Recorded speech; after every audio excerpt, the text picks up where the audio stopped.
Den guztia dator bere orduana.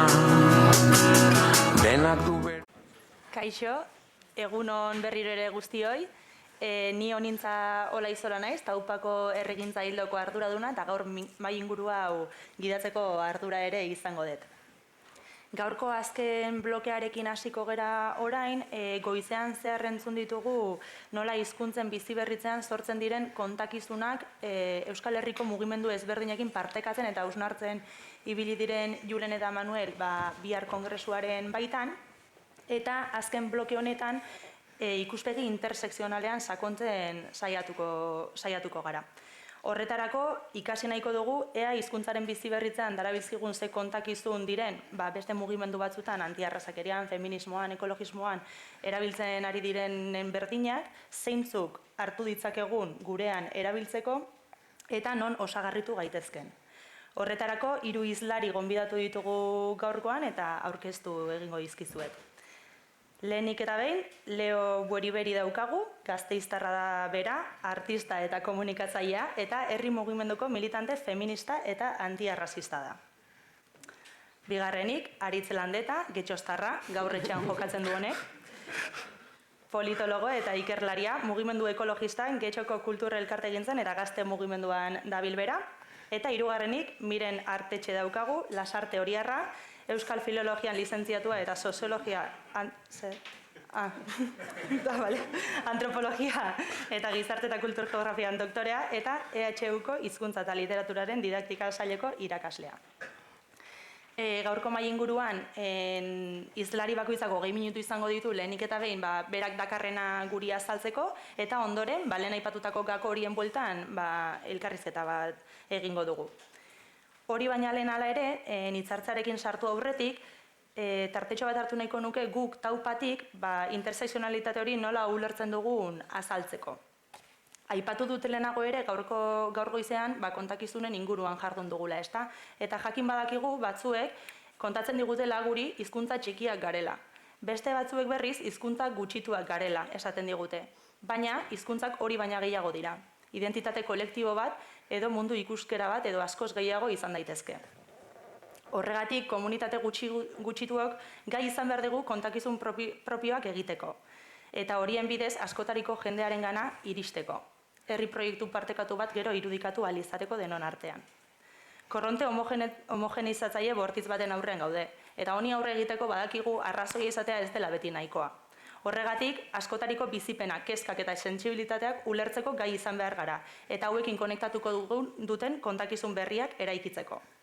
Honen adibide gisa ekarri nahi nuen, Taupak Nafarroan gidatu zuen geroz eta aldeko gehiago prozesua. Badakizue, Nafarren eren batek Euskararen alde egiten duela. Beste eren batek aurka eta hirugarren erena ez alde ez kontra aurkitzen dela. Eta esan gabe doa, politika publikoa ausartak egiteko gehiengoaren babesa beharrezkoa dela. Horregatik, gogoeta eta kontraste prozesu baten ondoren, 2024an geroz eta aldeko gehiago prozesua plazaratu genuen. Bertan, praktika honak eta kontakizunerako gakoa jasotzen dira. Helburu delarik, aldeko ditugun multzo horietatik haratago ere konplizeak topatzea. Eta etorkizun hurbil batean, Euskararen aldeko neurriak propio sentitzen dituzten nafar gehiago egotea edo eta behintzat oztopatzen dituzten gutxiago. Motzean aipatuta eta garrantzitsua da esatea, hau Nafarroatik eta Euskal Herritik haratago ere, garrantzitsua dela ulertzea, abertzaleen gauza bat izatetik haratago, Euskara posizio politiko bat izan daitekela. Uniformizazio eta autoritarismoaren aurka edo kontra posizionatzen dena, ezta? Aniztasuna, berdintasuna eta bizikidetzaren alde egiten duena. Horregatik, koherentea da esatea, anistasunaren, berdintasunaren eta bizikidetzaren alde dagoena Euskararen alde ere egon daitekeela. Eta aldiz, garrantzitsua da baita azpimarratzea Euskararen alde gaudenok ere bizikidetza, berdintasunaren eta anistasunaren alde egotea ere koherente dela. Baina hau ez da, eta ikuspegi intersekzionala ez da soilik aliantza kontua. Euskararen komunitatea era berri baten ulertzeko aukera ematen digu. Komunitate bizi bat bezala ulertzekoa. Gero eta pertsona gehiagok beren tokia bertan topatuko dutena. Baina euskalgintzan ikuspegi intersekzionala txertatzen hasten garenean baditugu baita arrisku batzuk. Eta arrisku hauetako garrantzitsuena azalean geratzearena da. Horregatik, eta honetan ez erortzeko argudio asko baditugu ere, eta ziur nago gero gure hizlariek ekarriko dituztela, nik lau aipatu nahiko nituzke.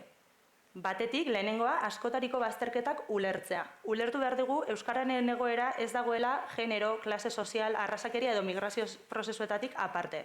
Pertsona batek euskaraz ikasteko izan dezaken zailtasuna izan daitekela euskara hizkuntza gutxitua dela. Baina baita, beste zaurgarritasun batzuk pairatzea ere. Hala nola, baldintza materialak, prekarietatea, zaintza lanak egitea, dokumentazio falta. Hauek ere, eragina eduki dezakete pertsona batek euskara ikasteko bizi dezakeen prozesuan. Horregatik, esan behar dugu euskararen bizi berritzea ez dela soilik hizkuntza politiken kontu hutsa. Herritarren bizi baldintzak ere izan daitezkelako hizkuntza baldintza. Bigarren argudio gisa autokritika eta botere harremanak berrikustea ekarriko nuke. Euskalgintzaren baitan hierarkien inguruko hausnarketa egin beharra daukagu. Akademikoaren eta herri ekimenen artean sortzen diren arrakalena. Batuaren eta euskalkien artean, klase sozialaren araberakoak, lurraldeen artekoak eta nola ez, generoei lotutakoak. Hirugarrena, euskal komunitate anitza eraikitzea edo anitzagoa gutxienez. Euskaldun guztiak ez dugu txirritaren arkeotipoa erantzuten. Zuei begiratza besterik ez dago, naiz eta ez zaituzten oso ondo ikusten. Baina, oraindik ere euskalduntasuna badakigu ezaugarri konkretu batzukin lotzen dugula. Horren eredu da EHUko nor ikerketa taldeak euskararen markaren inguruan egin zuen ikerketaren emaitza. 2008an jendeari galdetu zioten, euskara da eta jendeak hitz batez amaitu zuen esaldia.